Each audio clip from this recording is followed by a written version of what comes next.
नमस्कार दोस्तों, बांग्लादेश के प्रधानमंत्री पद से हटने के बाद शेख हसीना का पहला सार्वजनिक बयान सामने आया है। 15 अगस्त को उनके पिता शेख मुजीबुर रहमान की हत्या की सालगिरह है। शेख हसीना ने इस मौके पर लोगों से बंगबंधु स्मारक संग्रहालय में इकट्ठा होने को कहा।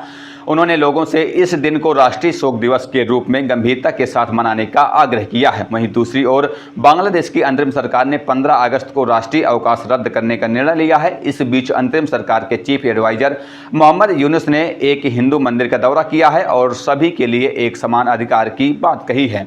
शेख हसीना के बेटे साजिद वाजेद अमेरिका में रहते हैं। उन्होंने शेख हसीना के बयान को बंगाली और अंग्रेजी में जारी किया है। उन्होंने सोशल मीडिया एक्स पर लिखा, 15 अगस्त 1975 को राष्ट्रपिता और बांग्लादेश के तत्कालीन राष्ट्रपति बंगबंधु शेख मुजीबुर रहमान की हत्या कर दी गई।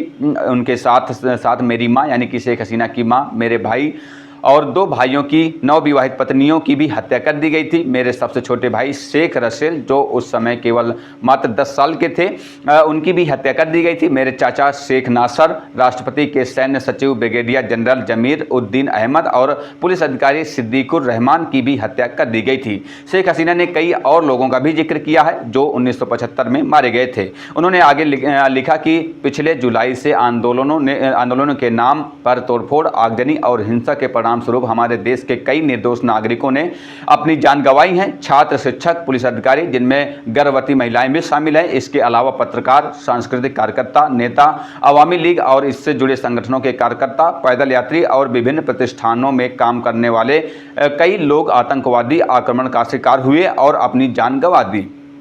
शेख हसीना ने अपने बयान में कहा कि 1975 में जिस घर में नरसंहार हुआ था उसे शेख हसीना और उनकी बहन रेहाना ने देश के नाम कर दिया था। उन्होंने उसे स्मारक संग्रहालय में बदल दिया। उन्होंने आगे कहा कि बांग्लादेश अब दुनिया के विकासशील देशों के बीच सम्मान का स्थान रखता है। मुझे आपको ये बताते हुए बहुत दुख हो रहा है कि आज वो सब राख हो गया है। हमारी जीवन रेखा रही स्मृति को जलाकर राख कर दिया गया है। ये राष्ट्रपिता बंगबंधु शेख मुजीबुर रहमान का घोर अपमान है। उनके नेतृत्व में हमने अपना स्वाभिमान, अपनी पहचान और अपना स्वतंत्र राष्ट्र हासिल किया। ये लाखों शहीदों के बलिदान का घोर अपमान है। मैं इस देश के लोगों से न्याय की मांग करती हूं। मैं आपसे 15 अगस्त को राष्ट्रीय शोक दिवस के रूप में उचित सम्मान और गंभीरता के साथ मनाने का आग्रह करती हूं। बंगबंधु स्मारक संग्रहालय में पुष्पांजलि अर्पित करें और प्रार्थना करें। पिछले हफ्ते हुई हिंसा में इस संग्रहालय को भी निशाना बनाया गया था। इससे पहले 13 अगस्त को मोहम्मद यूनुस ने बांग्लादेश की राजधानी ढाका स्थित ढाकेश्वरी मंदिर का दौरा किया। उन्होंने हिंदू समुदाय के सदस्यों से मुलाकात की और उन्होंने अल्पसंख्यक हिंदुओं से धैर्य रखने को कहा। उन्होंने कहा कि सबके अधिकार एक समान हैं। बहरहाल इस खबर पर इतना ही। आगे की जो भी अपडेट होंगी हम आप तक पहुंचाते रहेंगे। फिलहाल चलते हैं, मिलते हैं किसी नई खबर के साथ। तब तक के लिए बहुत बहुत धन्यवाद। जय हिंद, जय भारत।